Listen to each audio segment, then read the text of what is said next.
ओम देवताभ्यः पितृभ्यश्च महायोगिभ्य एव च नमः स्वाहाय स्वधाय नित्यमेव नमो नमः। मित्रों, पितृ गायत्री मंत्र है ये और पितृ मोक्ष अमावस्या के दिन जितना ज्यादा से ज्यादा हो सके हमें इस पितृ गायत्री मंत्र का जप जरूर करना चाहिए पितरों की कृपा को प्राप्त करने के लिए। इसके साथ ही साथ पितृमोक्ष अमावस्या के दिन आप एक काम अवश्य कीजिएगा अगर आपके जीवन में पितृ दोष है। इस मंत्र के जाप के साथ ही पितृमोक्ष अमावस्या के दिन सूर्यास्त के समय सरसों के तेल का एक दीपक दक्षिण मुखी रख करके आपको जलाना चाहिए। इससे भी पितृ बहुत प्रसन्न होते हैं। तो पितृदेव की कृपा आप पर बनी रहे। और आज हम आपके लिए यहाँ पर लेकर आए हैं पितृ मोक्ष अमावस्या की कथा। शुरू करते हैं। पौराणिक मान्यता के अनुसार श्रेष्ठ पितृ अग्निश्वात और बहिष्पद की मानसी कन्या अक्षोदा घोर तपस्या कर रही थीं। वह तपस्या में इतनी लीन थीं कि देवताओं के 1000 वर्ष बीत गए। उनकी तपस्या के तेज से पितृलोक भी प्रकाशित होने लगा और प्रसन्न होकर सभी श्रेष्ठ पितृगण अक्षोदा को वरदान देने के लिए एकत्र हुए। उन्होंने अक्षोदा से कहा कि हे पुत्री, हम सभी तुम्हारी तपस्या से बहुत प्रसन्न हैं, इसलिए जो चाहो वर मांग लो। लेकिन अक्षोदा ने पितरों की तरफ ध्यान नहीं दिया। वह उनमें से एक अति तेजस्वी पितृ अमावसु को अपलक निहारती रही।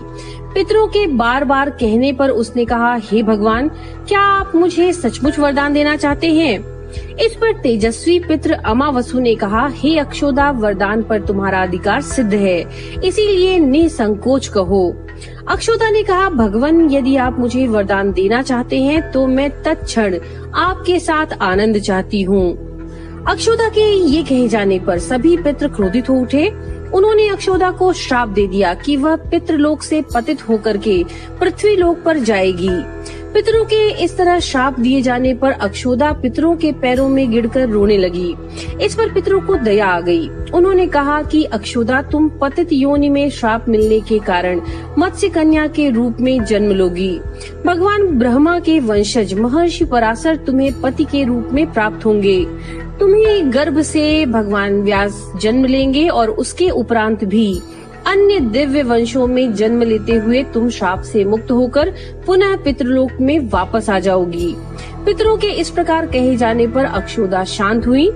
अपने तेज और सौंदर्य से अप्सराओं को भी लज्जित करने वाली अक्षोदा के प्रणय निवेदन को अस्वीकार किए जाने पर सभी पितरों ने अमावसु की प्रशंसा की और वरदान दिया कि हे अमावसु, आपने अपने मन को भटकने नहीं दिया, इसीलिए आज से यह तिथि आपके नाम अमावसु के नाम से जानी जाएगी।